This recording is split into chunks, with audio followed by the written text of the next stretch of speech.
Allegiance. Pledge allegiance to the flag of the United States of America and to the republic for which it stands, one nation, under God, indivisible, with liberty and justice for all. Welcome. Are there any additions to the agenda? Mr. Chairman, just one. We have add-on commissioners vouchers for this morning. Jody brought those down, dated 9/28, in the amount of $786.20. That's the only add-on I have. With the additions, I'll approve the agenda. Second. Okay, motion and second to approve the agenda. All those in favor? Aye. Opposed? Motion carries. The consent agenda, the minutes from September 14th, the commissioner warrants and add-ons, the auditor's warrants, and the hospital warrants. Motion to approve? Second. Okay, all those in favor? Aye. Opposed? Motion carries. Nick?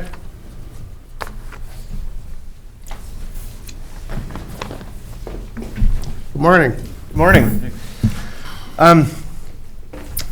I have only a few items today. Two of them will be the bid openings at 10:30, and the other is just a little piece of information here.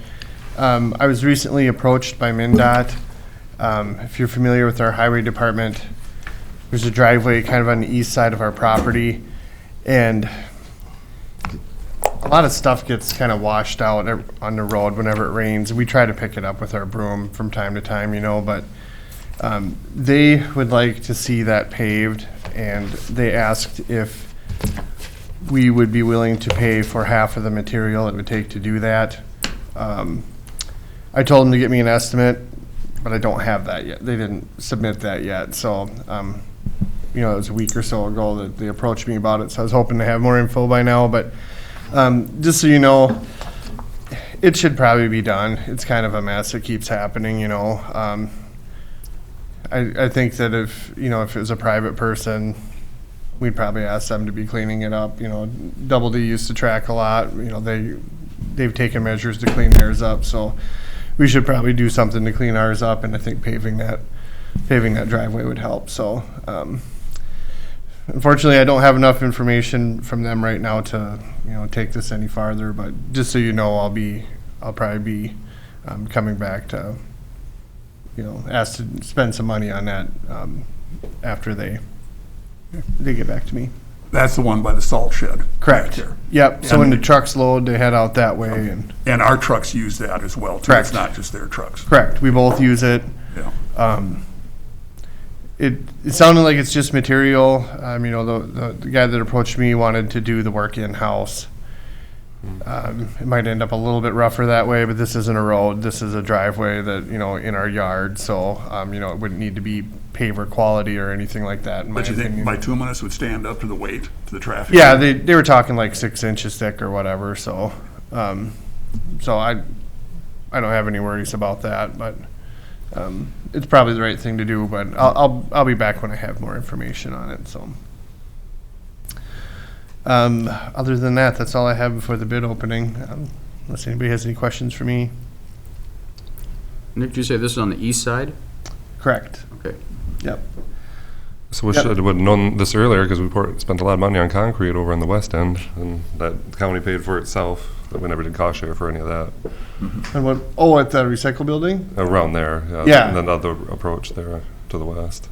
Yeah. Which is true, but that really isn't a state function over I there with the know. recycling. What's our agreement with them where we share that property? Do they pay rent us? I'm sorry, I don't know any of the details about that. I'd have to look that up. I know when there's work done on that shared hallway, we have to pay for half of it. I guess without even looking that up. But even like the land itself, because I know they built their own building a number of years ago when they built to the east. They added of our on, building. yeah. That was before my time, Yeah, but did they pay us rent for the land out there, or did we sell a piece of land? I don't know what that agreement ever was. I'd have to look it up. I guess I didn't go digging through the boxes or whatever, searching for that, just because we use it, Right. the driveway. So I just thought, well, we use it too, so it's reasonable. So Chairman and board members, I believe there was a trade involved there where we ended up with the old MnDOT highway building for transit use and EMS use in exchange for their ability to build out at the road Okay. and bridge property. That makes sense. Yeah. We got the property quit claim to us. So we still own the entire property, they just have their building there. I'm sure there are probably a few more parts of the agreement somewhere in the Yeah, paperwork someplace of who Right. does what, and who pays for what, and that type of thing. And I don't know if it explains your cost share for building a road or anything out there, but maybe I'll just look closer at that too. Because like the gravel parking lot and so forth, when that needs to be graded and packed and so forth back there, you just do that, or is it done between the two of you, or how's that been, maintenance been done? I've seen our guys out there. I don't know. It's no big deal. because Yeah, you- I don't pay much attention to it, honestly. I just, You run the blade over it, it's just no big deal. yeah, I get back at the end of the day or, you get a new guy out there and kind of show them how to run the machine on it. That's just what you use to try things out. So, I'll check on that agreement too, but, I would imagine we'll find that we should put something into this as well, but, I'll report back later, but just so you kind of know what's on the radar, so. Do they have their own fuel tanks, or don't they? I actually think they fuel up uptown. Yeah. I think I've seen them at gas stations Casey's before. usually. Yeah, Casey's North. yep. Yep, they don't use ours, so. All right. Sounds good. Anything else for me before, otherwise I'll be back at 10:30. Sounds good, thank you. All right. Hey, personnel, Mr. Chair, I don't have anything. perfect.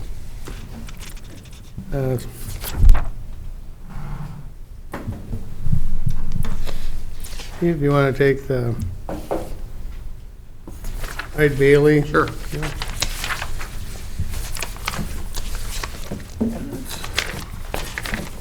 Buried a little deeper in your packet, just didn't know exactly where to put it. So. Should be right after the SMOC information in your packet.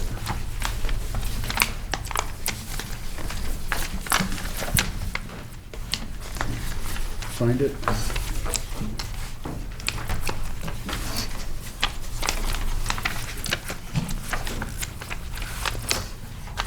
It would be right after the county attorney letter.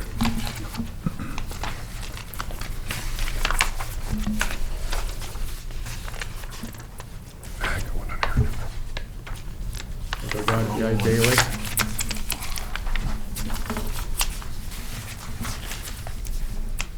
There it is. Yep. Okay. Mr. Chairman and board members, what I have in front of us here is an estimate from Eide Bailey to do a forensic accounting audit for the county. And the reason I'm bringing this forward here is I want to make it 100% clear that I do not believe there is any type of wrongdoing or anything that's happened in the Auditor Treasurer's office, but since we've had a change in the Auditor Treasurer's office, I just believe that it's in the county's best interest to protect both the county and the outgoing Auditor Treasurer, just to make sure that accounts are in balance, things are where they should be, and that the actions that were going forward were appropriate. Again, I have no reason to believe they are not. I want to make that clear for the media as well, that there is nothing out there that we believe that was any type of malfeasance by the former Auditor Treasurer, but this is a way to protect the county and to protect the outgoing Auditor Treasurer, just to make sure things are where they should be. And the recommendation would be to move ahead with option A at a cost of $7,500, and then if something were to be noticed, we could do add-on options as we need to, as we're working with Eide Bailey through this. I agree, it's just normal, good It's business business practice. practice. Absolutely. What would be different from this, from our normal state, well, and we don't do it state, we didn't use the state auditor last time, two completely different things that they're looking at? What they're going to be looking for here is they're going to look through the revenue accounts, they're going to look through the cash accounts, they'll look through the credit card statements and billings to make sure they're all appropriate and should be. And basically, just make sure everything's balanced up. Now, understand too, we are still in the middle of our 2020 audit. That won't be finished up until probably November. Yeah. So Eide Bailey is still working on that as well. So how would this dovetail together with that audit? This will be separate. This will be looking specifically at records, individual pieces of the puzzle, if you will, as far as the different accounts we have, and we have, dozens of different accounts, different revenue accounts, expense accounts for the hospital, for the county, road and bridge. We have lots and lots of accounts. So they were going to basically a brush look at it. They're not going to go through everything. They'll spot check. As auditors, they know what they're looking for and what they want to key in on. But again, I'll state it again, we have no knowledge or any reason to think there's any type of wrongdoing here whatsoever. Absolutely. Again, as you said, it's a business practice just to make sure that everything is right since we're having a changeover in our auditor treasurer. By no means a negative reflection on Tyler and what he was doing up there. We just want to make sure that everything's right in business. Mr. Chair, especially with having a new auditor treasurer coming on board, it would be nice to have, a clean slate. They know exactly where everything sits, rather than maybe find something later after the fact or anything. So I'm full support of this. You bet. I assume professional services, we can pay that out of that, but we got money in the budget for Yes. it, in our professional services fee, so. This would just come out of the non-departmental professional services budget. Well, Mr. Chair, are you looking for action on Yes. this time? Well, I would certainly be happy to move that we approve the contract then with A. Bailey for $7,500 to do an audit on this option E. Okay. I would second. Okay, any further discussion? Hearing none, all those in favor? Aye. Opposed? Motion carries. I will take care of that. Thank you. U of M extension agreement? Okay.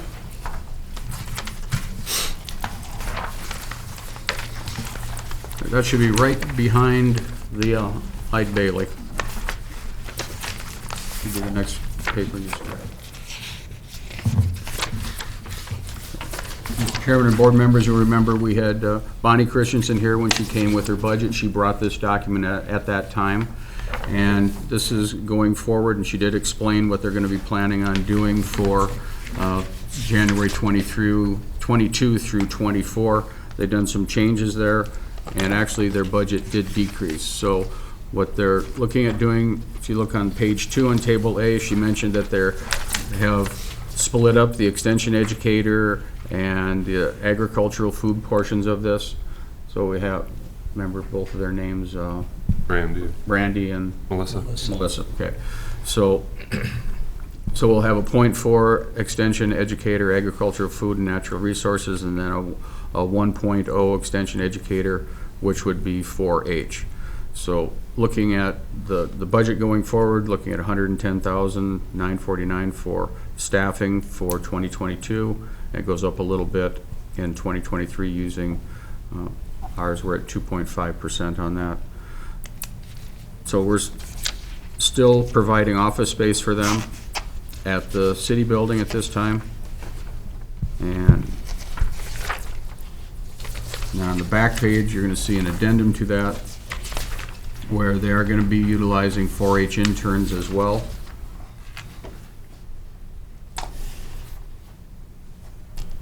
And a program intern for the ag department as well. So those interns are college students on summer break, that type of things. So they're using people that want to be involved in 4-H and agriculture to help with the programs as well. And this was approved by the County Extension Committee, and this is the same document that Bonnie brought forward at our budget meeting, and the recommendation as we're going forward and getting ready to approve our budget, proposed budget today, that this be approved ahead of that. Mr. Chair, I move for approval. Second. Any discussion or questions? I just want to comment, I think this restructuring has been a little overdue ever since I've been appointed to that board. I've been hearing concerns from the other extension community members on Pipestone Ag and its fair share of this deal. And they felt that they've echoed that for years, so I'm glad to see that we're able to rework this at this time. So I think it'll make the rest of the committee members happier. As far as having the reduced A position? Right, because they felt already that they had a reduced Presence. presence already. Okay. So, Any other comments? Not. All those in favor? Aye. Opposed? Motion carries. Okay, amended judicial ditch assessment. Ditch committee met yesterday, and after reviewing the cost of the maintenance cleanout, which we're going to get to next, they felt that they should increase the ditch assessment so that they would have enough money coming in to cover the entire cost of the clean out and still have a little money left in their account should some emergency develop, or, you don't want to be left with nothing. So I guess the recommendation from the ditch committee is to set their 2022 judicial ditch assessment at $112,360. And originally, we had approved $50,000 less than that a few weeks ago.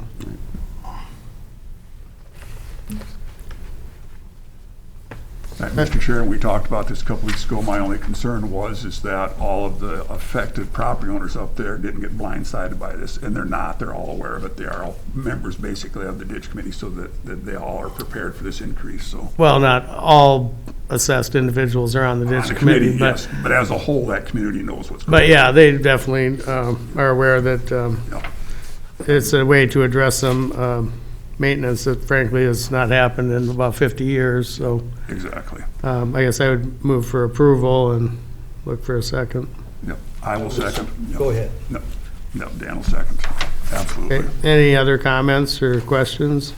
Mr. Chairman, one other thing I can add to that, just to help shed light on the ditch beneficiaries, knowing this. Kyle Creer will be sending out a letter Friday this week to all affected ditch owners to make sure that all of their private tile lines are marked in ahead of the project, so that no surprises when the excavator comes through and hits them. He said, the letter will say, we won't be responsible if the lines are not marked. They need to flag them or put posts or some sort of, way to show that they've got tile lines going into there. Not the county tiles, we know where those are, but the ditch does have private tile lines going into it from farmers as well, so they need to mark those. And Kyle's office is working very closely with the ditch committee on this to make sure that this happens, so. And then Kyle's office is also gonna GPS all those outlets so that they have them on an ongoing basis. awesome. Very good idea. So everything will be marked and located for the future as well, so. And this maintenance effort will do about half the ditch system? Is Almost that- exactly half. Yeah. Any other comments? Got to comment that it's always tough to add $50,000 more dollars to a budget, but considering how long that ditch is neglected, eventually we're going to have to pay for what needs to be done. So, Right, and obviously the people paying for it are just those that are benefiting from it. So it's not all taxpayers. Yeah, because, exactly. This doesn't affect our levy in the least bit. Correct. This is all Yeah, this is a assessed. special assessment. It's Yep. just gonna go on, I think, 57 different property owners or. Okay, any other questions? Not, all those in favor? Aye. Opposed? Motion carries. And we can move on to the approving the recommendation for the cleanout. We had a couple different bids. Low bid came from Double D Gravel at $140,636. And that's to clean out approximately 36,000 feet of the ditch. And they're hoping to start yet this fall, so should see some action before winter. And I guess I'd move for approval and look for a second. second. Any discussion? Mr. Chairman, just so everybody's, on the backside of that, you do have a map of the location marked in yellow where the ditch will be cleaned and which sections we are doing. So this will do the portion right up to the Highway 23 bridge and go to the northeast to where the ditch goes under the Highway 23 up in Section 33. And then it goes southeast down into Section 20 of Gray as well, southeast of town. So it's a pretty good stretch. We did find that there are a couple beaver dams west of town in a section there, and those are being dealt with by beaver trappers, so we'll get those out of the way as well. So, And it also covers tree removal. yep. Yep, there's some tree removal around the property right near the Highway 23 bridge. Take care of that too, so, and, yep. The bid from Double D's does also include the tree removal as well. The only thing we have to do at the county level, though, is because this ditch assessment is for 2022, and as this project is going forward now, that the county will have to basically front the money to the ditch committee until the special assessments come in with the taxes paid in 2022 in May, and then in October, and then November when farm taxes come due again. So we'll be paying the bill, and then we'll just be reimbursing the ditch fund for it too. The ditch fund will reimburse the county for the cost. Any other questions or comments? Hearing none, all those in favor? Aye. Opposed? Motion carries. SMOC land sale information. You want me to I would- introduce that at all, Steve, or? I would like to hold that, Mr. Chairman, until County Attorney Sandy is here for the bid opening. I'd Okay. like to get his opinion on this one after that, because he'll be here for the opening. If we could move that till about 10:40, 10:45 or whenever, just Sure. so that he is here. Okay. Appreciate that. And maybe get some committee reports out of the way. We've got a few minutes yet. Dallas, you want to start us off?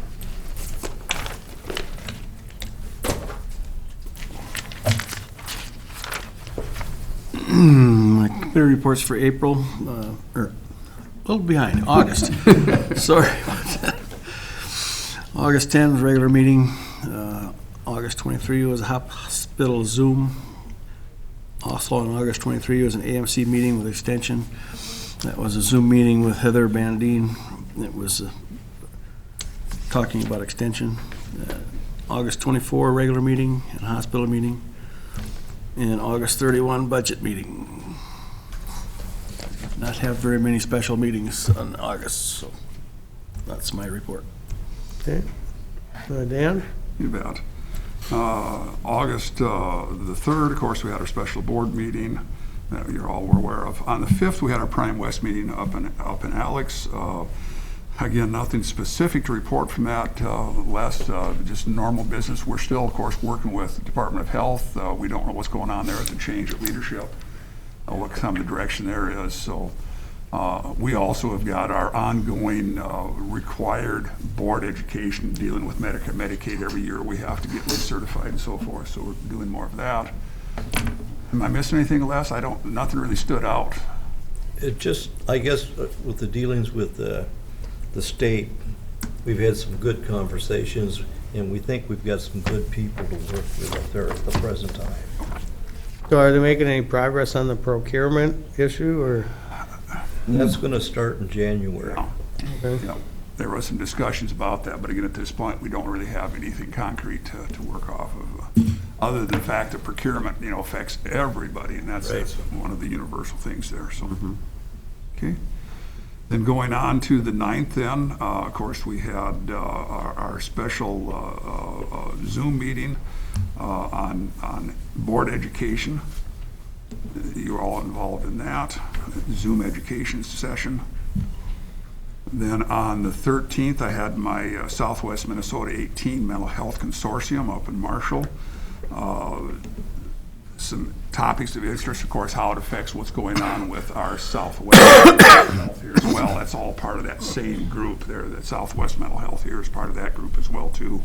Same challenges with beds. And right now, it seems like facilities, the brick and mortar isn't the issue, it's staffing of those facilities. So there's, although I do believe, well, and that'll be more Southwest, that everything down in Worthington is fully staffed now at Southwest Mental health facility down there. But some of the other individuals with the consortium are still facing some of those same challenges. And of course, not knowing what's going on the national level as far as funding, that's always somewhat in flux. So. And then on the 16th, we had our SMOC board meeting, and we'll talk more about that then when we talk about the procurement of land. But that is the biggest thing there. Also, you might recall I reported here a number of months ago then that our director, in fact, you'd met him when he was here last month, Neil Steffel, he is retiring then in February. So we are in the process then of starting a search. I'm trying to pick out a particular firm to work with to do a headhunting search for us and work on our succession planning. That was on Monday the 16th. On the 18th, we had our Southwest Health and Human Services and Planning. I also sit on the negotiations, the union negotiations team with that group as well too, so we met with that as well. And the union, there was about 6 different rounds of back and forth with offers and counteroffers.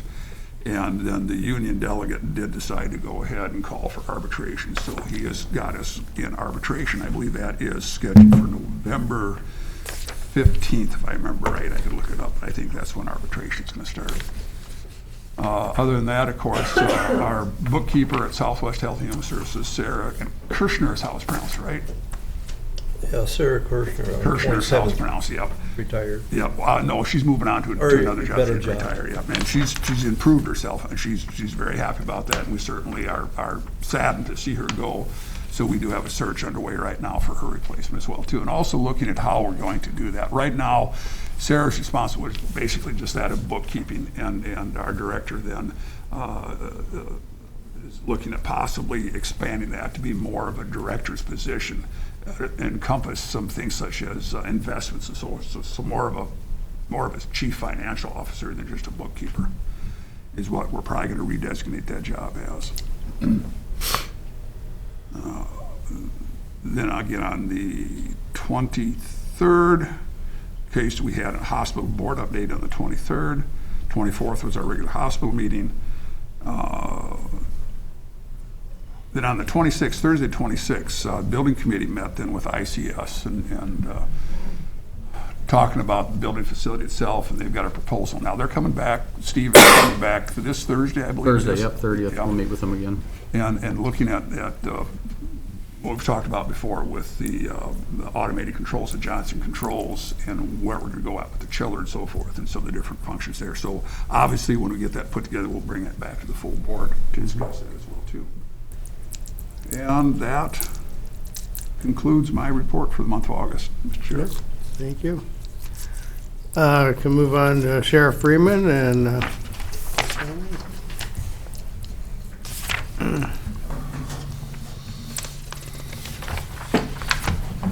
good morning.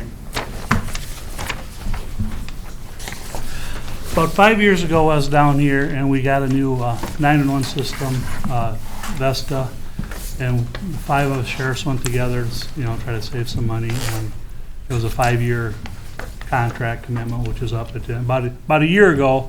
Motorola approached us at a meeting, and they proposed a new Vesta system, which we would actually lease from them. And I'm not even sure where the guts of the system is going to be. Candiota County and Golden Valley. So and it looked like we all agreed that it looked like definitely the way to go. But we still had a contract, so we waited. Well, now that's coming to an end at the end of this year. Motorola agreed to the system we're looking at, same system but upgraded, obviously. It probably won't be in till 23 time they get it in, but they've agreed to maintain our old system until they get the new system in.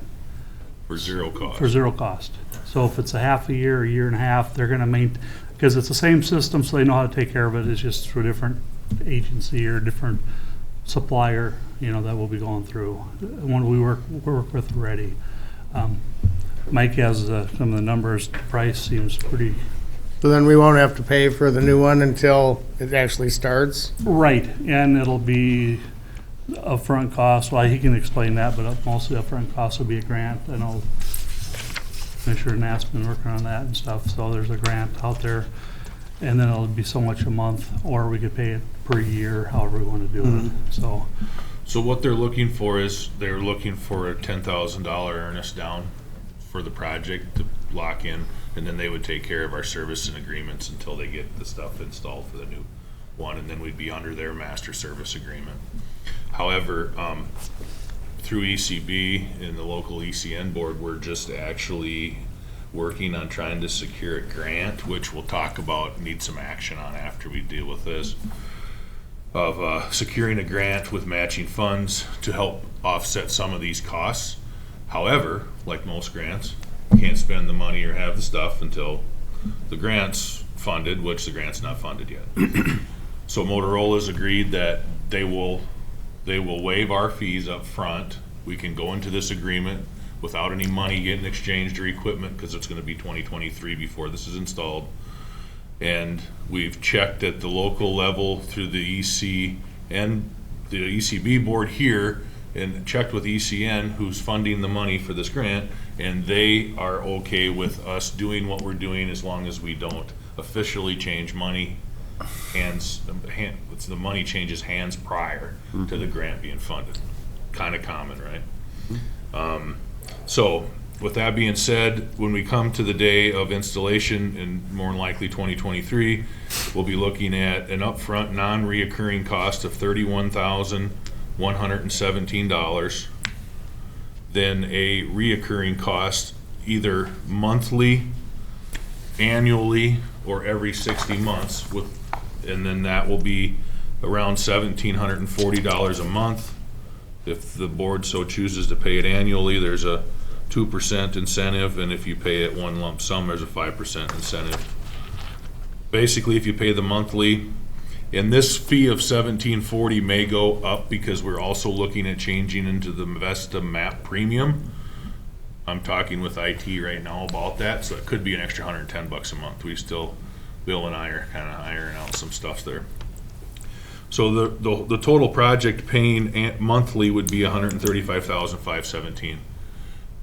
I don't remember the numbers from 5 years ago, but this is substantially lower. So in 2023, basically, our users won't see much of a difference, other than the screen will look a little different because of normal development upgrades. But equipment-wise, we'll get new screens, new monitors, new keyboards and such, new sandbox upstairs to all three positions. And then, like Keith said, the hardware itself will be sitting in Candiahoy County and Golden Valley, supported by Minute for the state. Well, I mean, the infrastructure redundancies through Minute, Motorola obviously takes care of the connection points for that.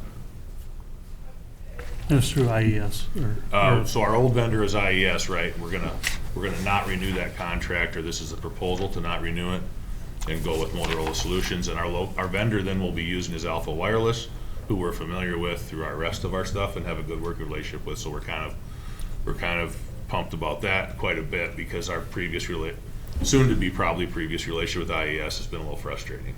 That's kind of driven this a little ways for all 5 counties. So. and all these funds are available for the 911 funding. Yeah, we can expend these so- funds out of 911, but of course, that's up for discussion too, moving forward with legislation. Right. Is talking that they may either constrict or maybe open it up a little bit, but we don't know what that's gonna be yet. So what we'd like to do is just get some kind of board action today on the thoughts of the board in general about moving forward with this process, and with in mind that, hopefully some of this will be funded through grants, but all in all, it's it's a much better deal than what we bought up front, even with the 5 counties sharing it before. And all the upgrades and everything will be included in that, which before they said they were, but they really upgraded or weren't. I mean, We were having problems getting upgrades Yeah. and support on weekends and holidays, and at times, it's been good, it's been bad, it's been frustrating. And it's obviously a big, important piece of the puzzle, and 911 isn't working. Right. And of course, this supports our admin lines at the answering points as well, so, and those are frequently used daily. And Alpha knows the system, so they can keep it going this year. I mean, they know the system, so it's not like they don't know what they're doing, I mean. And I think the movement at the state level is to push for this to be a statewide system. And we will be probably the forefront of On the cutting the edge. 5 sheriffs will be the kind of in this area will be the first ones to kind of say, okay, we're going as lump sum. There's quite a few independent counties that have just done it as well. And they, of course, are waiting for their installs as well, too. But and that's why the list is growing. And so we are on that list at this point, pending the board's decision today. You're basically looking for approval to pursue the grant and eventually pursue this once you're able to. Yeah, probably we would look for action on this itself for the Vesta project to move forward, and we probably would need a separate action for the grant funding, which we can just discuss quickly, but basically we're looking for a total grant. We're requesting we've already requested $38,027. And that motion went, I didn't make it to the meeting, but Les was there last week, and that went through from the local standpoint. Right. Regionally, was passed to move forward to the state. All 5 counties were requesting the same amount. I believe it was. And then it would be matching funds of $24,410 would be expected from the county if in fact we did get that money, for a total of $62,437, which would go towards whatever you want to call the ending result of the 135,517 on this project. The only thing that wouldn't be in here for the cost is training our dispatchers, the labor, the salary, which would be a few hours per person, I'm sure, but Yep. it still adds up. You get 10 people, so. On this 135,517, that wouldn't, but this grant is covering $13,617 of that would go towards our training. Okay. So. Would that training be in-house here, or would they have to go to So somewhere? everything would be, and that is part of this agreement, and the master service agreement. The training is set up specifically for our dispatch from Motorola to our dispatchers here. This is impossible to get obviously we can't let everyone go to Right. remotely to training because we need Right. people to work. So they come to us, yes. And I have no problem, Mike has no problem having the equipment not here. We then Bill don't have to worry about it. It just works. I mean, we don't have to worry about something broke or down, and it's backed up. Like I said, they're trying to make it to the whole state, so they're gonna have backup systems in place, and that's their plan anyway. And like everything, if something goes down and Pipestone County is alone in the down, not that we don't get attention, but we don't get as much attention as quickly as we are if there's more of us, right? So we found that out when the 5 counties lost their 911 2 years ago, and over the weekend of July 4th, the holiday, 5 counties went down, us included, and you get some attention relatively quickly from the top when you have 5 sheriffs barking, what is going on here, So I think that's a good thing as well, in that if even 75% of the state goes with this, you're going to get minutes attention immediately. And No. Not only for outage situations like that, but as this grows and develops and moves forward, the larger our core group is here, the better represented we're going to be. It's not going to be like somebody's going to come up, 5 years from now and say, well, we got a new system, throw yours out. We're going to have a little bit of clout. one would, yes, yep. My problems I would have with it is we're kind of moving everything to Motorola here, but it's, and that you kind of get. But it's a reality. it's Look kind of back the the way last it's 50 years, Motorola has really been the leader in this forever. So, Yeah. And not to confuse it, but they're also working on a new CAD system and stuff down the road that would tie in with this, and we also said we'd be very much interested in looking at that if it comes about, when it comes about, so. but this isn't just about hardware, though. This is about hardware and also the network itself and the software support and the training, everything. It's really quite a large thing. So it makes sense to go with the leader in the industry here, and also to have that strength of that larger group, that larger buying group. Have the other 4 of the counties gone this way also? Yes. Okay. Yep. That was kind of one thing. The sheriffs needed to kind of all agree or not Yeah, agree. yeah, I understand We that. really That's just, couldn't be alone because our infrastructure right now is in line and notice. So, I mean, if Noble's all of a sudden, not that they would just abandon us, but if they all of a sudden decided to go with, they all kind of had to agree, and of course, it just fiscally made sense. And That's good. understanding technology like we do now better than we did every day in the past, right? We know that it works, as scary as it is to understand some days, it does work. The first proposal, we totally agreed to it, but like I said, we had prepaid for the 5 years, but we weren't gonna just throw that away, so that's, like I said, it's been probably a year and a half we started talking about this, so. And I'm sure that Bill Folger has been on the discussions with you. and- Yep, so we've talked with Bill, and of course Sean has been in the conversations as well, and he supports, Sean supports it, Bill supports moving to this way, and it won't change much business for us, so. The biggest thing is having those relationships with the our host counties, and also, you know, the redundancy paths of infrastructure through the state network, which Sean and Bill have, so. Okay, so you want two separate motions then? I think we should have two, right? Wouldn't you think, Steve, or? Yes. Okay. Yeah, one for the proposal going forward with the Vesta 911 project, and I said our cost is 10,000. I presume Alpha will bill us at some point for that. Yep, but that won't happen until we know what's going on with this grant, Okay. because we can't exchange any money until. There's no money going out at this Not time. yet. Okay. I'll make that a motion. And I will support that as well, For the Vesta, for that first initial 10,000. okay, any discussion? Hearing none, all those in favor? Opposed, motion carries. Motion on pursuing the grant, I move to approve. Second. okay, any discussion? None, all those in favor? Aye. Opposed, motion carries. Thank you. Thank you. Thank you.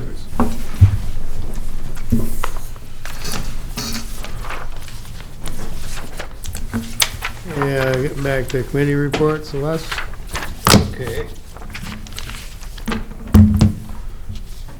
Okay, on the 2nd, we had a personnel meeting, and on the 3rd, had a meeting at the hospital on refinance. On the 8th, we had Prime West, we kind of talked about that, on the 5th, I mean. The 9th, we had plan ops at the hospital. On the 10th, we had a committee meeting and a budget meeting. On the 11th, we had mental health. And that got to be kind of a, you can jump in too, Chris, a loaded thing that we're shutting down a lot of the satellites. Yeah. In fact, actually during our meeting, Luke Homo from Southwest sent the letter out, the notification out, closing offices in Pipestone, Cottonwood, and Wyndham, right? Jackson. Or Jackson. Yep. Exactly what is their plan going forward then? We talked about them having a more telehealth type stuff, even for mental health. and It's that'll be set cheaper up. to have, use telehealth, have somebody from Chicago or wherever, Washington, state of Washington, than to have the people on hand that maybe sits there and sees 2 people a day, where you can farm it out this way, and it's per hour, per client. When federal government authorized telemedicine, immediately private industry jumped on it and were able to hire these professionals at $10 plus more an hour, give them the option to work from home, give them the option of choosing their own hours and stuff. So rather than getting woke up in the middle of the night, having to go to a police station and this and that, these guys are taking the greener path. And so unfortunately, private industry is direct competition with what we need to provide publicly. And then you have the COVID impact with that, because the original business model was on bringing people into the office and getting your money back through insurance companies that way. Well, now with these other private industries, they can pay over the phone with their bank card and not have to worry about health insurance, this and that. So it's just dealt a critical blow to face-to-face mental health. But also, it's going to truly be an advancement for us. As we know in the past, we've had discussions with the need for crisis management, and again, with our law enforcement people as well, too. So this will be another resource for them with the telehealth, that they'll actually be able to get help quicker. Well, the emergency room in the hospital and the sheriff's office has the iPads to go take care of business like that. Take it right out to the place, and they can do a Zoom meeting with the professionals. And then do I also understand then that Southwest Mental Health, or excuse me, Southwest Health and Human Services building here in town, then that there'll be a room dedicated there also to be able to do the telehealth with. They'll just utilize the interview room that they're already using for similar purposes, but this one for mental health too, so. And everything's still a work in progress. Still, there's a lot to iron out between the agencies and whatnot yet, and the responsibilities, who's taking what and stuff. So I imagine every month we're gonna have a lot to report on, so.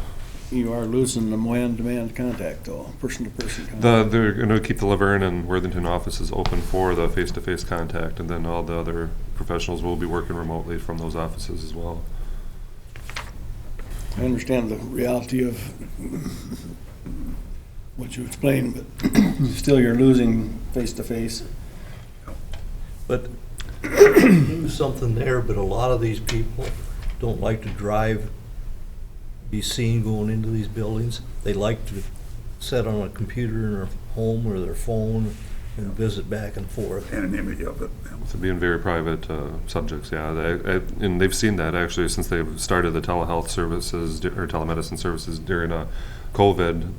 That portion of their business increased dramatically. Actually, almost entirely shifted that way to where the office visits dwindled down to nothing. And that's kind of what they're talking about, especially having a professional sit at school all day. They might not even meet with a kid all day, whereas now they can have that person work remotely and dealing with other counties and other, so actually get more use out of each of these professionals rather than. Do they have an effective date for this transition yet, or? Yeah, they do, the 29th. November 1st, according to this. On the 29th, we close Pipestone, Worthington, or not Worthington, but Jackson, Cottonwood counties. Up on 29th. Yeah, 29th to be the last business day before the weekend. And I believe our lease is already just month to month anyway, so. Mm-hmm. Well, those have been tough meetings, very, very tough meetings to sit through. Because your hands are tied.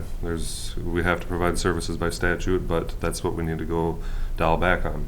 Provide exactly what we need by statute, and that's where a lot of this problem went. They started delving into psychiatry, started delving into all these other areas that weren't required by statute, but you're paying these people $500 to these psychiatrists per visit, but only by insurance getting maybe $100 back. So out of pocket, these counties are throwing $400 per visit or more and not getting the return. I think since the 1st of January until, I think, July, we'd lost like $300,000 just in psychiatry. Yeah. So it's been, and this is not the same apples to oranges, but this is kind of a similar situation where we brought a new director in and he's seeing how everything just went wrong. And that's why, similarly, I agree with our audit of the Auditor Treasurer Department, because we'd like to get another opinion on how things got to where they went. And then moving on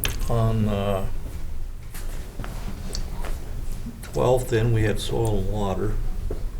And then on the 18th, Health and Human Services. It wasn't a lot to report on there. We did have a closed session and discussed the negotiations, but that was about it, wasn't it, Dan? It was, yep, not too in-depth yet. And then that was the end of it for my month. Okay. Chris? On August 2nd at Nurse Family Partnership, we're meeting in Olivia now due to conflict of meetings in Candy, Ojai County. But they agreed to reduce county contributions by $100,000. That's by all counties in the JPA, so not exactly sure how it affects Pipestone, because another factor in that, at the time, the census wasn't done. And that's contingent upon the census and how much that would go down. So it's, I think in 3 years, not 3 years in a row, that they've reduced their contributions. So, but the one thing, ever since I've been on there, we've always had a lot of mothers in the program and a lot of people in referral, but now we only have 2 active cases and 0 referrals. That's the first time since I've been on the board that we haven't had people in Pipestone County waiting for those services. So just kind of wanted to point that out. Went over the executive director's evaluation.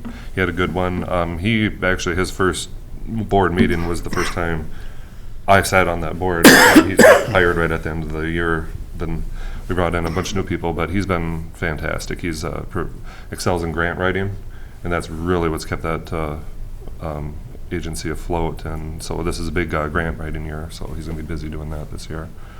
Later that afternoon, I got back into town. I met with the personnel committee. We talked about auditor, treasurer appointment and whatnot before we met as a board on that. On the 9th, Friends of Casey Jones Trail, we met in Slayton, went over huge printouts that were brought down by the state and whatnot, so we could tape it all together and really look at things, look at where the old railway beds were, different owners, et cetera, property owners, et cetera. On the 11th, met with Southwestern Mental Health in Laverne. Those are what we talked about briefly. And Monday, the 23rd, met with CPT in Morris. There was a lot of discussion there between the board, the executive directors, and the personnel committees regarding software, strategic plan, and the focus of CPT. Basically, what they say is they have somebody working on a project, developing something, and then now they're in a groove, and then they get a call and have to fix another small issue. They get taken away from tax, they get taken away from what they're working on. So what we did was authorize hire one full-time developer who was purely on tax, develop the focus of CPT right now is to get the tax rewrite done, and other problems with other softwares we authorize them $75,000 to farm out those services to get them fixed now, rather than them kicking the can down the road. We have other programs that need to get fixed now. So we gave them the money to do that rather than give money back to the counties this year. We're using that money to make sure they get everything done. So on the 30th, met with the committee, highway, building grounds were present. Just went over old business and just department updates without a lot of people there. It went pretty quick. Then Tuesday, the 31st, had a special board meeting here, and I attended all the other hospital meetings during the month too. Everyone's mentioned. So, ends my report. Recess for 10 minutes until 10. Yep.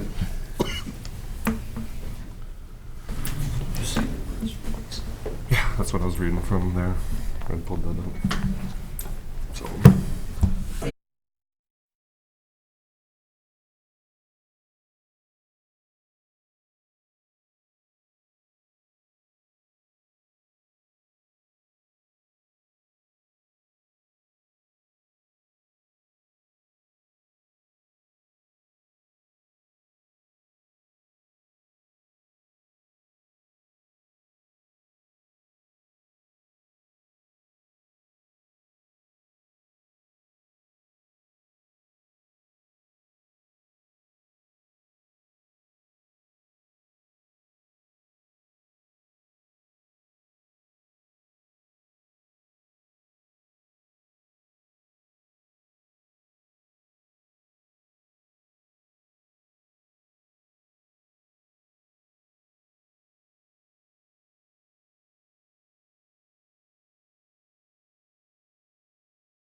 the bid opening.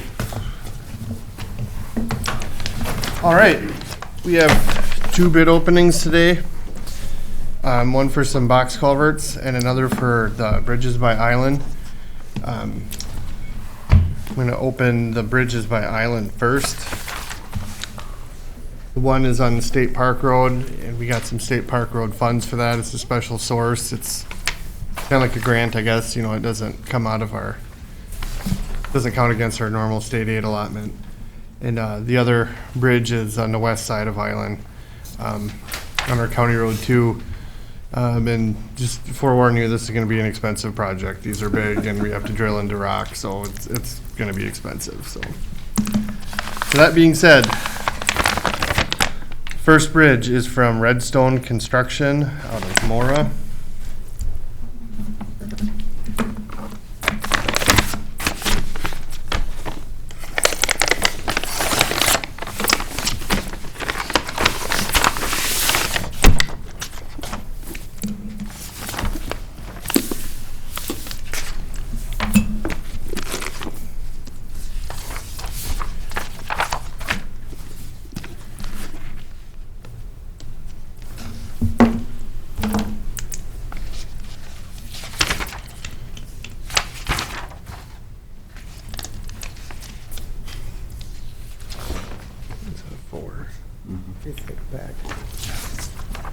Thick as armboard packet was.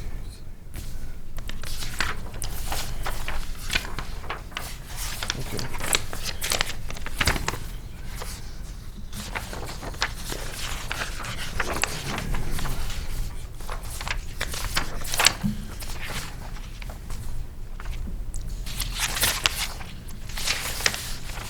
Do you see the response to the contractor page? These 3. Oh, there we go. Yep, it's all there. All right. First bid. Lost my page now.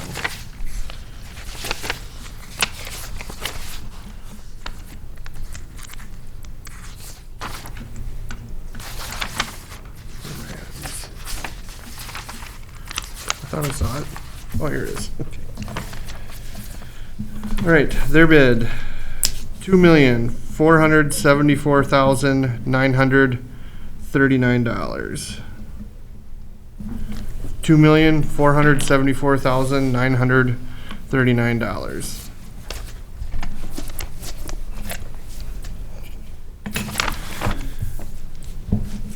Next bid is Prame Construction out of Slayton.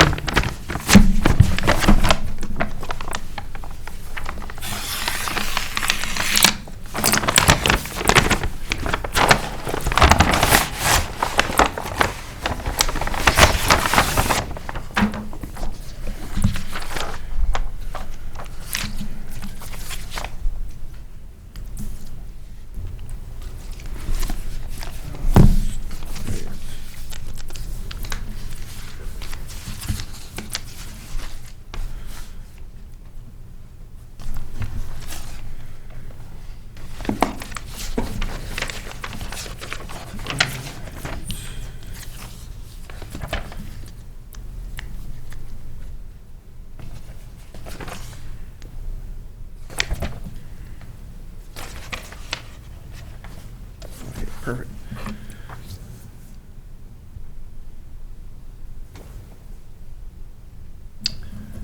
Prame's bid is $2,035,889.25. $2,035,889.25.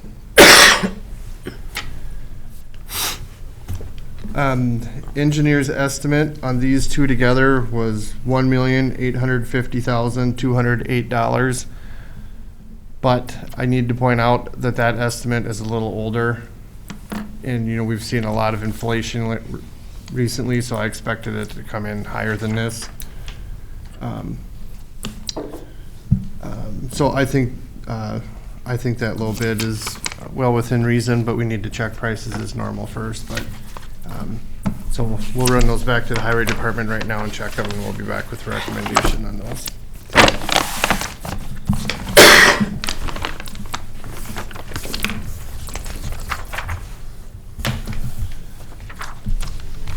All right.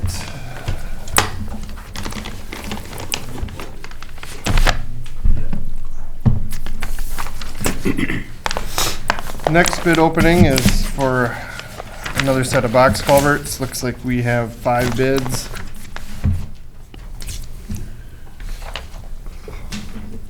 First bid is Riley Brothers Construction out of Morris.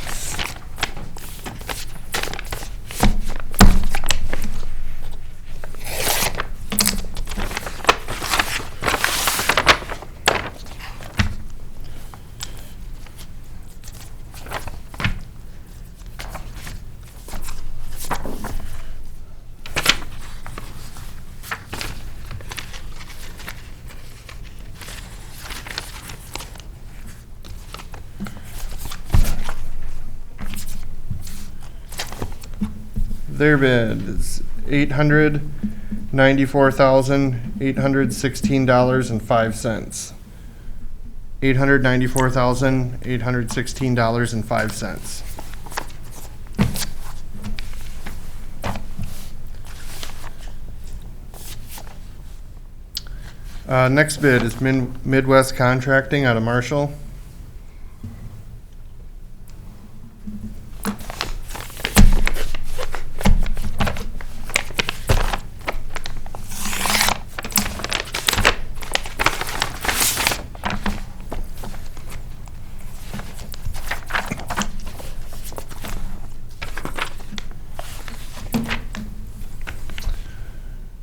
Bid from Midwest, $834,761.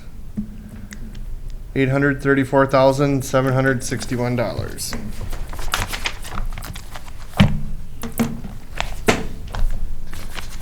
Next bid is R&G Construction out of Marshall.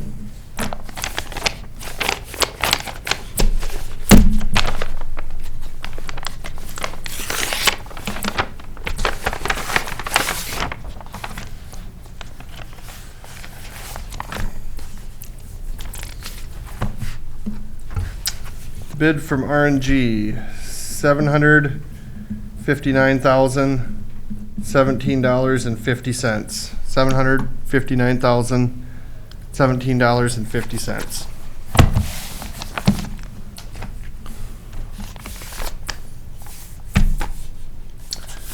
Next bid is A&C Excavating out of Marshall.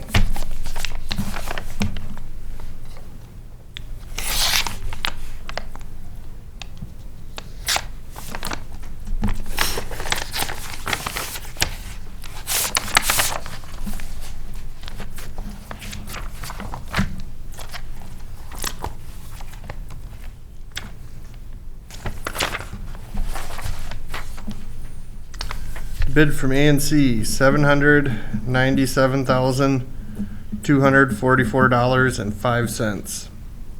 $797,244.05.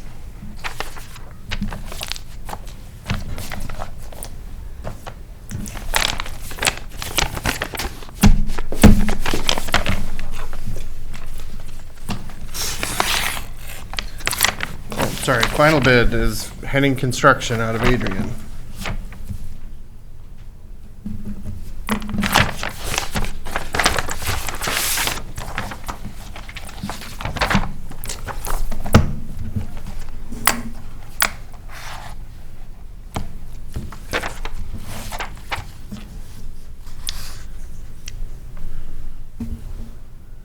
The bid from Henning, $965,143.50. $965,143.50.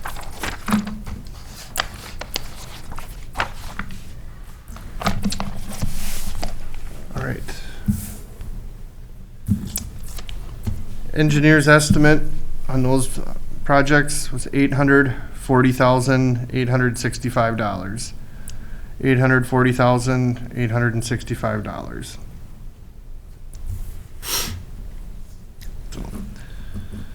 We'll check bids on those, or prices on those too, and be back with you, so. No.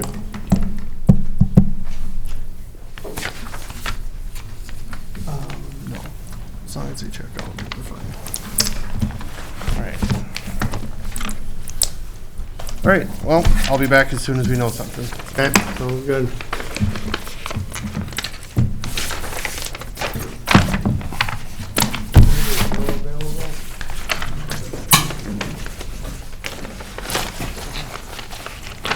Oh, there he is.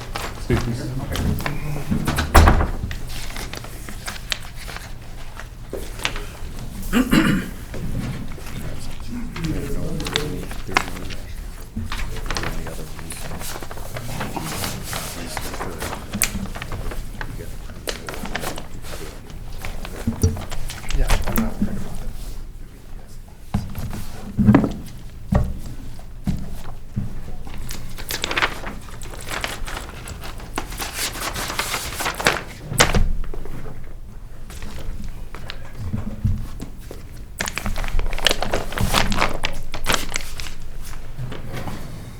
Bill?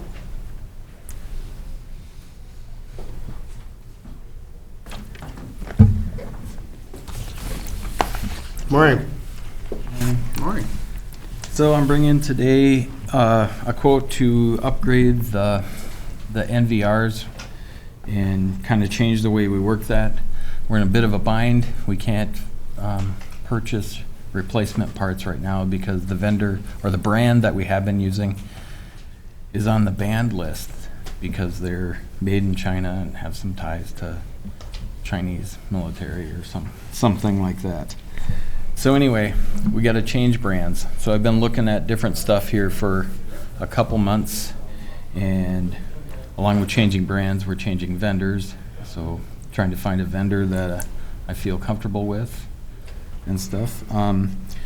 We already do a lot of business with Alpha Wireless, and they deal the Vigilon system, which looked like to be the, not the top of the line, but something that's going to be there and not have this issue at least moving into the future.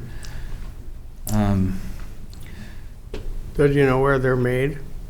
Oh, I bet they're made Taiwan, you know, or, So nearly China. yeah, or what soon could be China, I guess. I mean, it's not a terrible quote to try to stomach. We haven't bought a new system like this. This has been in place for about 20 years, you know, and some of the hardware actually does go back all the way into the middle 90s. That's still working, but pretty much all that's the older stuff will have to go away. We should find compatibility with some of the cameras that we have, so we don't have to right off the bat replace 65 cameras. But we had planned this year to do several cameras, I think around 10.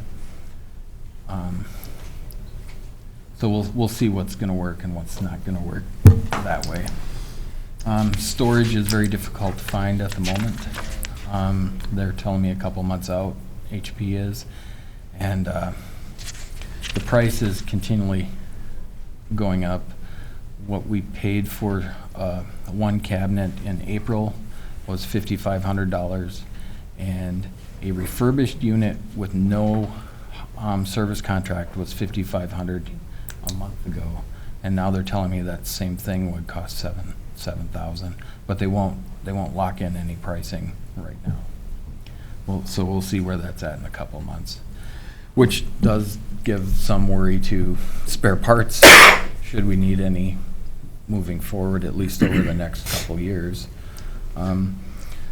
Industry-wide, the forecast is about 20 months out for almost everything before we get back to what we would call normal or pre-COVID.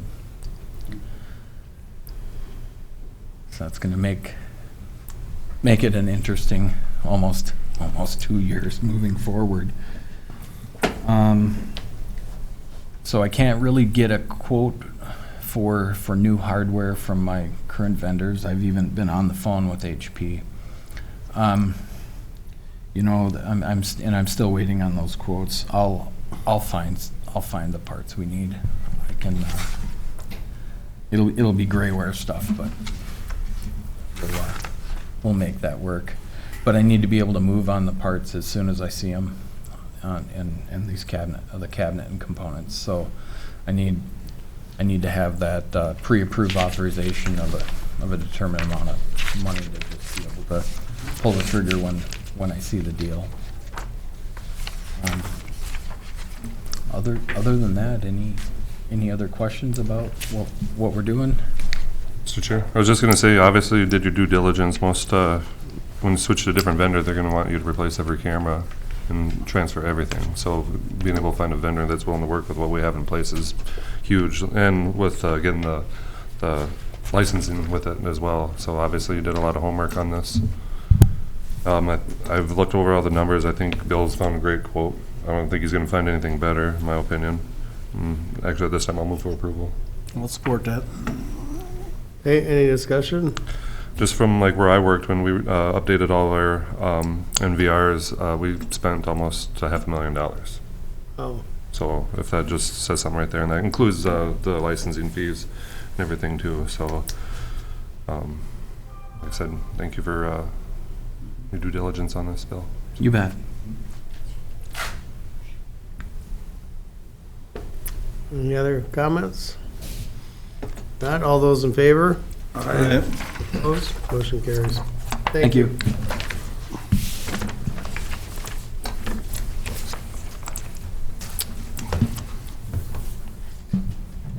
Are we ready for the veterans discussion, or? Is anyone else coming with you guys? Yeah, Jim. I don't know if anyone else is coming to the meeting or not. Go ahead. Well, I'm ready. Good morning. Make Jim sit up there with you too. You Come on, can't sit Jim. back, Jim. Never known Don't be you to shy. have nothing to say. So the Veterans Committee met again, and we would like part of the fairgrounds, if that works for Pipestone County. We're looking at between the Hoop Silver Building and the Pipestone Fairgrounds sign. It's 140 feet by 100 feet. Parking is an issue there during the fair. With the memorial, we wouldn't have to worry about that. People getting in and out of there. We are planning a fundraiser for November, so we hope to have a spot so that we can communicate that to our donators. Wondering if there's a highway setback. That's what I was thinking. I'm sure the sign There is is. where it would be, the sign would be. Sign is so- on the right of way, right at the edge of it. Sign in the building are right in line. It's, Okay, yeah. Yeah, you we're can't go any 70 further forward 70-foot than that. setback, I believe. Yeah. And whatever the city's got on the street on 10th. Pardon? Whatever the city has for setback on 10th. Right, right. that shouldn't be a problem. No. Okay, all right. Wondering, we have two of you gentlemen on our committee, wondering how much involvement you would want in the whole process, besides the two committee members. I believe that this should be an easy decision for county commissioners to decide. And we would like, if possible, would like an ETA on a yay or a nay. What are you looking for, lease or permanent easement, or what? Or just the right to use the space? Use the space.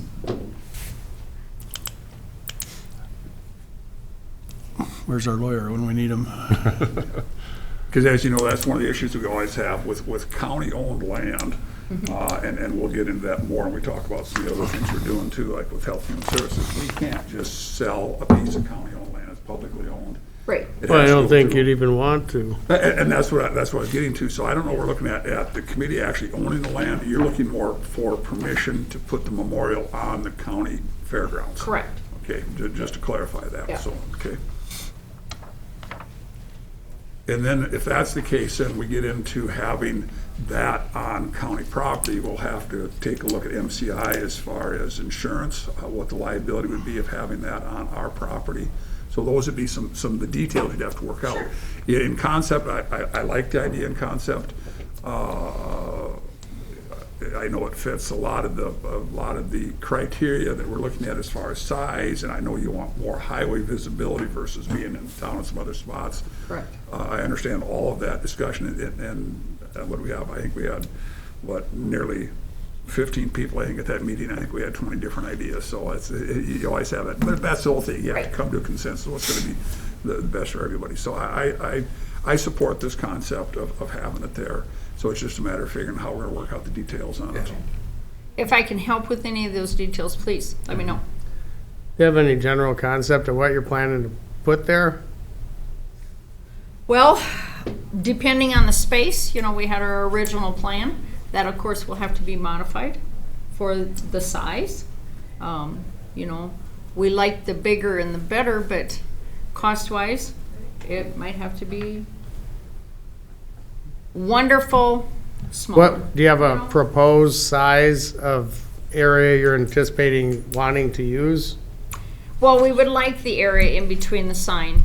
If you need Like a footage between the sign and the building, we're fine with that.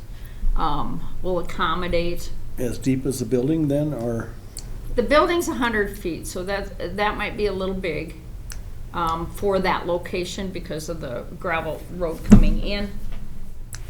So, Well, the building is set back from that driveway on the north side anyway, so there's plenty, if we stayed about 100 by 100, so we don't block your Pipestone sign, your fairground sign too, stay 20, 25 feet away from that and maybe 20 feet away from the building, that give us about 100 by 100, which in my eyes would be plenty big. If we could. And could very well be, once the memorial is constructed, there'll be some type of a perimeter or fence or something around it. Correct. Could Yes. very well still be green space there. It could still be used for some parking during fairs. Just Yes. see how that actually would all fit together. Be some there. yeah. Go ahead. Wayne, as a member of the Fair Board, do you want to comment, or? Pardon? I've talked to some of the Fair Board members, I know they're not real in favor of it. Boots in the ground. Because of the parking? I haven't got a hold of Skip, but I don't know if he did. I talked to Skip last week, and he thought that of the places there, that would be the best place It'd be the for it. best place to do it. So I encourage him to talk to his other Fair Board members, but he didn't have any particular issue with it at this point anyway. But he didn't know what the size was, and I couldn't tell him. Right. So- Right, right. And now we have a little more information, so we can share that with the Fair Board too and let them know that, Yeah, 'cause They'll we- have to have a meeting. what's that? They'll have to have a meeting. Yeah. And I could talk to him too. Yeah, That is not a absolutely, problem. yeah. We'll do what we can to make this happen. And typically, that space is only used for parking during the fair, right? I mean, Right. It's not Yeah, used for 4 anything days out else. of the year. Right. Yep. And there'd still be the parking there's a 50-foot setback from the highway to the south end of that round roof building, so there's quite a bit along area too, so. Exactly. And with it being on the county-owned property then, so is this going to be a county's veteran memorial, or this is going to be a veterans group memorial that happens to be on county property? It'd be a Pipestone memorial. A Pipestone memorial, and we're not going to split hairs on whether it's the city of Pipestone, county Pipestone, whatever. It is the Veterans Committee that's put this together. We just feel that the surrounding cities around us, Edgerton, Ruthven, Holland, they have their memorials. We're about the last town around that don't have one, gentlemen. Right. With all due respect, let's make this happen. Our effort to bring it to Pipestone is for Pipestone, and nothing against any of the other memorials. They're wonderful memorials. And I don't want to detract from the memorial that we have here on Oh, no. the courthouse property as well, too, because we do have a wonderful Veterans Memorial here on the courthouse, but it's not the same type of memorial what we're talking, so. Right. So let's not forget, we got a wonderful one here, no. too. But then, a lot of what we have here in the courthouse is just visible during the Public don't courthouse see it. hours. Correct. You're not gonna get the weekend visitors and stuff like that, Holiday visitors, and travelers. Right. And it hasn't been updated for 30 years, 20 years since it's been updated here. I know So- we've so- talked about it numerous times and Yeah. it just never happens. Well, I think one of the things is finding the little emblems Right. that match. Well, I know I stirred the pot about 3 months ago with Luke in Langdon. It's time to get something done here, folks. I mean, every other town's got them. We just this seems to be dragging on, and let's get something done. And we would work with you. We would, Absolutely. From the aesthetics of it, there's absolutely no way that you can say that this is going to detract from the fairgrounds. It's going to enhance it. I like that. Again, I like the visibility. I guess I don't really see a downside. And I'm assuming it'd be mostly things that you could see around, or, I mean, it's not like you're gonna have a building there. Right. right. It would be maybe stuff, but Yeah. stuff you could see around, so it wouldn't be a visibility issue or a, No. yeah. It's a great location.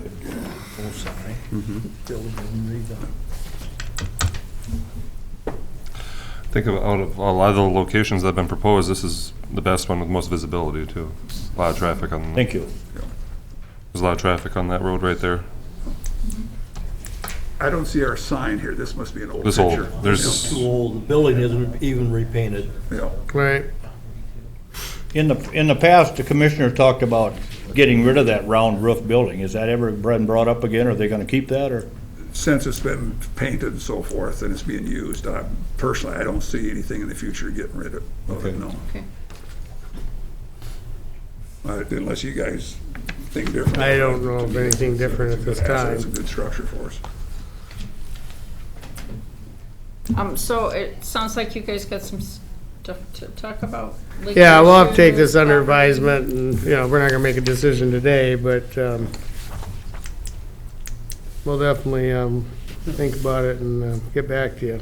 But again, the question's gonna be whether or not we allow this group to go ahead and put a memorial up on county property. That'll Right. be the question. Right. Yep. Just to get the attorney's opinion on the cleanest way of doing it. Yep. So. And we do want to just double check again with the fair board as well too. 'Cause we Yes, want everybody yes. to be on board with this, but again, I support this location for this. And obviously, it'd get better exposure during the fair. Absolutely. It's a win.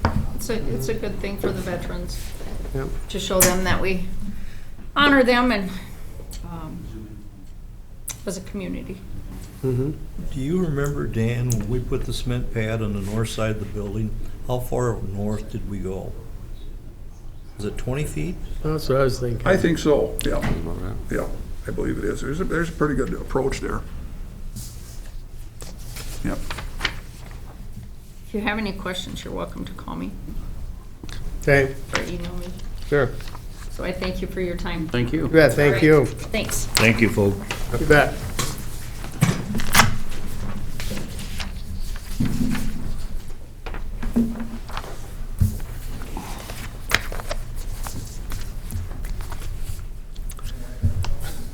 Okay, I guess we could go to the budget and levy.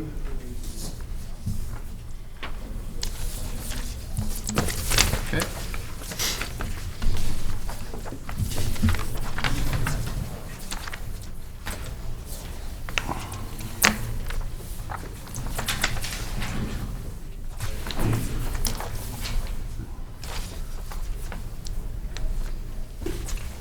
Mr. Chairman and board members, what you have before you is the preliminary 2022 budget and levy spreadsheet and also resolution for it.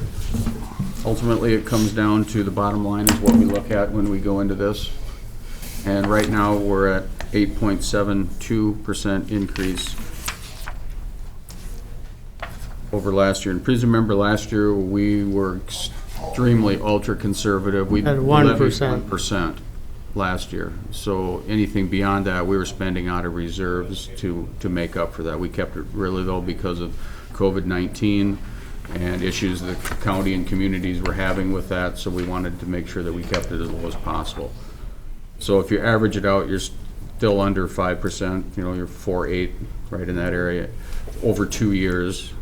So actually 4.5, you've got about 4.6, yeah, about 4.8. But I do anticipate that we'll work on the budget and try to lower this and take a look at things as we go forward, but I'd just as soon recommend that we set the preliminary at this, and then we work to lower it between now and when we have to do our truth and taxation meeting in December. This is the one you can't raise, you can lower. Lower it, but we can't go higher than this. Right. And that's what, I'm always more comfortable starting high and Yes. going lower than going the other way, because that doesn't work. With the townships, that was the same. Doesn't work. It doesn't work, you can't. Yeah, you can't raise it, so, but, And the other good thing is that, of course, there's no spending from reserve, and, of course, since we have no debt, there'll be zero spent on interest, right. so, So, we're in a much better position than a lot of counties. a couple things we did from the last meeting, remember that we did put in the debt levy for the referendum. We did move that into road and bridge and put that as a $220,000 use for county roads. So we still have that in here, it's just not a market value levy anymore. Right. It's a tax capacity levy, just like everything else. Correct. This does include the increase of the additional 3% for health insurance that we went up to 6% on. Okay, so that is in there. Under the non-departmental account, understand too that this year I have 100% of the money coming in from wind production. That's 630,000. 100% of that is in there, and that's a revenue source. In 2 years past, we budgeted that at approximately 480,000, and then we used the rest to help some of the costs for central school that we're still paying back, but it's showing this as revenue. So if I wasn't showing that as revenue in there, this would be higher yet. Right. You know, be another $180,000 higher, and you get about $80,000. Actually, it's $79,598 per percent. So just under $80,000 gets you a percent either increase or a decrease on it. So, And again, a big driver of this is our levy amount for Southwest Health and Human Services as well. That's one of the things that has. yes, that was about 3.5% Yeah. this year. And that's listed on there, 3.29%. They were good to us this year. They did leave community health with a 0% increase, so they left that the same. So their costs continually go up, so ours will more than likely continually go up as well. So you want a separate motion on the budget and the levy? Or one for No, both? it's fine. Just adopt resolution 59-30-21, which is the budget and levy. So, take care of it all. Okay, Mr. Chair, I move for approval. okay. I will second that. Okay, any further discussion? Hearing none, all those in favor? Opposed? Motion carries. Next item we have, Mr. Chairman, is we need to set the date for the county TNT meeting. The city of Pipestone will be meeting Monday, December 6th. We have the AMC conference that week. So that when I was looking at, we have any time between, basically to the end of the year. So I was looking at possibly Thursday, December 2nd as a possibility, or we could go to, wait till we come back from conference and have it Monday the 13th would work as well. I'm asking you to kind of look at calendars and see what you think and what you got going on. We could have it Tuesday night, the 14th, after the meeting as well. We have lots of times we can do it. We don't have to follow everybody just right down the line. It's just whatever works for us is the best. Probably earlier would be better, just because the closer you get to Christmas, Agreed. usually gets harder. Yeah, We it think does. Monday the 13th? Or Thursday the 2nd, Oh, that early. because AMC is the following. Yeah, I would recommend you stay away from the week of the 6th with AMC in there for travel day. I think some of you will be going up on Sunday for that as well, as it starts Yeah. Monday morning. Thursday, Luke and I, or Les and I